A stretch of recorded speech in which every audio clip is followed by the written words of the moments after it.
কি এটার কারণ কি আপনাদের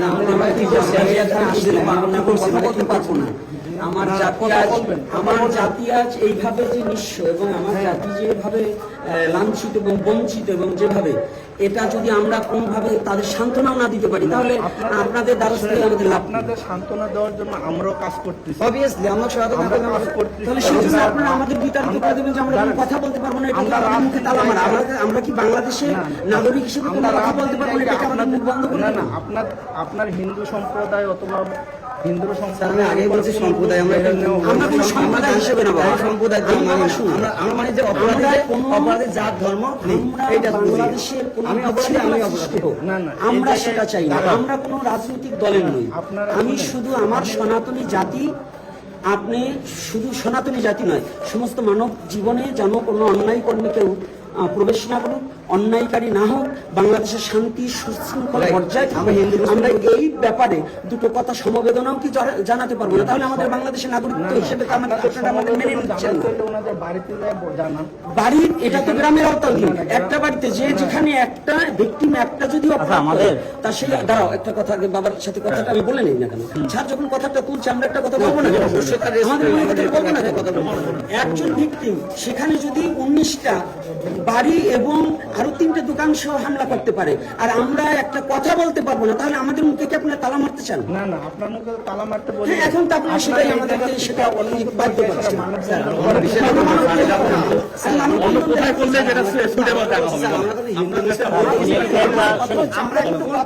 যদি আপনারা না দেন এই যে এইভাবে কথা বলে আমরা 10টা মিনিট সময় আমাদের হয়ে যায় তার তখন আমরা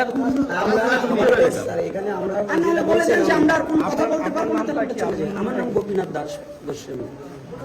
গোপীনাথ দাস বলেন। এখানে বিষয়টা আছে, আমরা তো আমি যে কথাটা বললেন যে হিন্দু মুসলমান এটা কখনোই বাংলাদেশে আমাদের কখনো কাম্য হতে পারে না। আমরা এখানে কি সুশীল সমাজের চিন্তা ভাবনা হিন্দু বাংলাদেশে বসবাস করি, আমরা বন্ধ করে দেবো। ভাইয়া প্লিজ ওরকম বলে আমরা বন্ধ করে দেবো। আমরা যেটা করলে না হয় সেটা করে দেবো, সমস্যা নেই। আমরা সর্বদাই আইনের প্রতি শ্রদ্ধাশীল। আইনের বাইরে আমরা কখনো ভুলেও চিন্তা করি না। আইন প্রশাসন আছে বলে আজকে আমরা এই সমাজে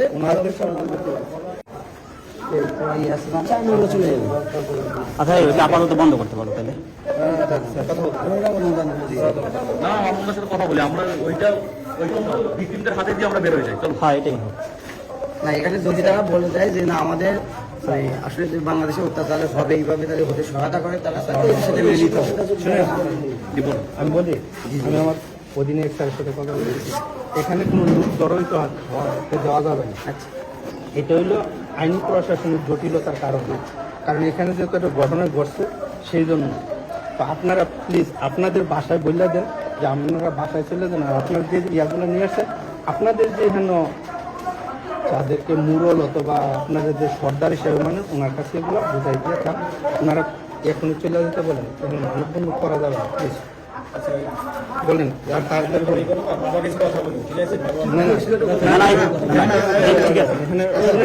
একটা প্রশাসন প্রশাসন আমাদের পক্ষে আপনাদের পক্ষ নিয়ে আমরা ঠিক আছে। এই বাংলাদেশে আমরা সংখ্যালঘুরা অত্যাচারিত হবে আপনাদের চোখের সামনে, কিন্তু আপনারা সেটা সহ্য করে নেবেন। আর সেটা আমি এখন আজকে থেকে বুঝলাম আপনারা আমাদের অত্যাচারে সহযোগিতা করছেন, কিন্তু আমাদের কোনো সান্ত্বনা দেওয়ার জন্য আপনারা নেই। হিন্দু সম্প্রদায়ের লোককে কি ধরা হয়েছে পর্যন্ত আমাদের রেসপেক্ট করি। আমি অনেস্টলি হিন্দু মুসলিম আজকে আপনারা দেখতেন আপনাদের আপনাদের সহযোগিতা দেখতে পারবেন, আপনাদের আইনের প্রতি শ্রদ্ধা রেখে আমরা দুটো কথা আমরা আইন প্রশাসনের সর্বোচ্চ আদেশ সম্পূর্ণ আদেশ বলে দিলাম। এখন দেখেন আপনারা ওনাদেরকে বলে দেন। আচ্ছা তাহলে স্যার এটা আপনি মাইকে প্রশাসনের পক্ষ থেকে বলে দিন নাকি আমরা শেষ করে দিই? না প্রশাসনের পক্ষ থেকে বলে দেন যে এখানে এটা কি বলে আপনারা আপনারা বলে দেন যে এখানে কোনো এটা বলে দেন, আমাদের জন্য ভালো হবে, আমাদের জন্য ভালো হবে। আপনারা বলে দেন, কাইন্ডলি বলে দেন স্যার, আপনি একটু মাইক নিয়ে কাইন্ডলি বলে দেন। আপনারা থাকেন না, ভিতরে থাকেন, আপনার আসার দরকার নেই, আপনার আসতে গ্যাদারিং বাইরে যাবে।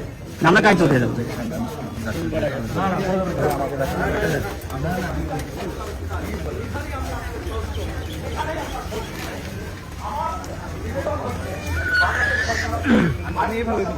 আচ্ছা আপনি, হ্যাঁ সব থেকে ভালো হয় আপনি বলেন। উপস্থিত সম্মানিত এলাকাবাসী, আপনারা এখানে ঘটনা নিয়ে অবগত আছেন যে ঘটনা ঘটছে, সেই পরিপ্রেক্ষিতে আপনারা যে এখানে একসাথে জড়ো হয়েছেন, এটা কিন্তু আইনি প্রক্রিয়ার একটু জটিলতা সৃষ্টি হয়েছে। আপনারা এখন সবাই যার যার নিজ নিজ বাড়িতে চলে যাবেন। যদি আপনাদের কোনো সমস্যা হয়, এখানে পুলিশ প্রশাসন আছে, সেনাবাহিনীর ক্যাম্প আছে, আপনারা ওই স্থানে যে অবগত করাবেন। আপনাদের পাশে আমরা দাঁড়িয়ে আছি, সবকিছু করতেছি, আপনারা আমাদেরকে অবগত করাবেন এবং আমাদেরকে সহযোগিতা করবেন, এটি আপনাদের কাছে কামনা। আপনারা এখন যার যার বাসাতে চলে যান। ধন্যবাদ। ধন্যবাদ। আপনারা সুশৃঙ্খলভাবে যার যার বাসাতে চলে যান। আপনারা দেখলেন যে স্যার আপনাদেরকে সুন্দরভাবে বলে দিয়েছেন। আমি আশা করবো আপনারা প্রত্যেকে যারা আসছেন, গোপীনাথ বাবাজির পক্ষ থেকে আপনাদেরকে প্রণাম এবং আপনাদের পাশে গোপীনাথ বাবাজি আছেন। এটা মনে রাখবেন যে বাংলাদেশের সকল সনাতনী আমরা এক, আমরা আলাদা কেউ কিছু না। আপনারা সুশৃঙ্খল ভাবে বাড়িতে চলে যাবেন।